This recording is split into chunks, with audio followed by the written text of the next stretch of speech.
जल जलालहू। ओ मुझा करीम रब अज 24 ज़ुल्हज तोखे वास्तो वाह इमाम हुसैन जी नंढड़ी न्याणी अम्मा मासूम बीबी सकीना सलामुल्लाह अलैहा जो वास्तो थी जंहिंजे अजामत जो ॾींहुं अम्मा मासूम बीबी सकीना जे सदके कुर्बान अली सातो साईं जो ख़ैर साईं जी ग़ुलामी पंहिंजी बारगाह में ही ख़ैर उहद जबल जेॾो लिखण क़बूल फरमा।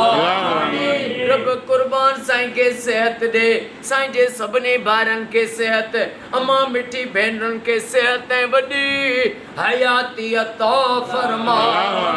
कुर्बान साईं जे रोज़ी रिज़्क़ में ज़ाहिरी ऐं ग़ैबी बरकतूं गंज गंज अता फरमा।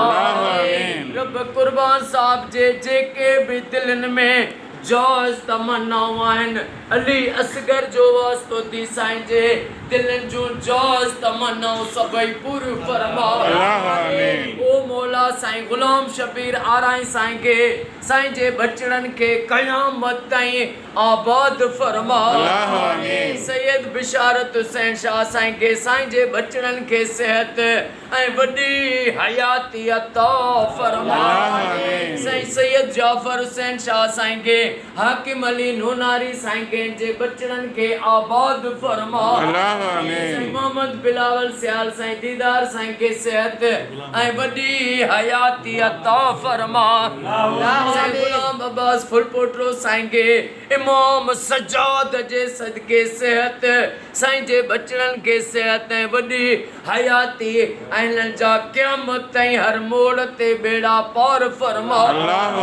फराद हुसैन मेमन साईं खे गंज अता फरमा। गुलजार फुलपोटरो साईं जा बाबा साबिर अली पढ़ियो साईं जा बच्चा घर आबाद फरमा। अल्लाह जेके भी दुआ में वेठा हूं अज असां सभिनी जो बेड़ो तार। सॼी कायनात में हर सुन्नी शिया मोमिन जे घर लख सलवातूं पढ़ियूं वञनि या दुआ क़बूल फरमा। जेके बेरोज़गार आहिनि उन्हनि खे रोज़ी अता फरमा।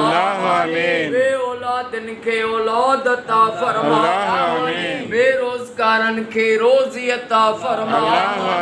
इन्नल्लाह व मलाइकतहु युसल्लूना अलल नबी या अय्युहल्लज़ीना आमनू सल्लु अलैहि व सल्लिमू तस्लीमा।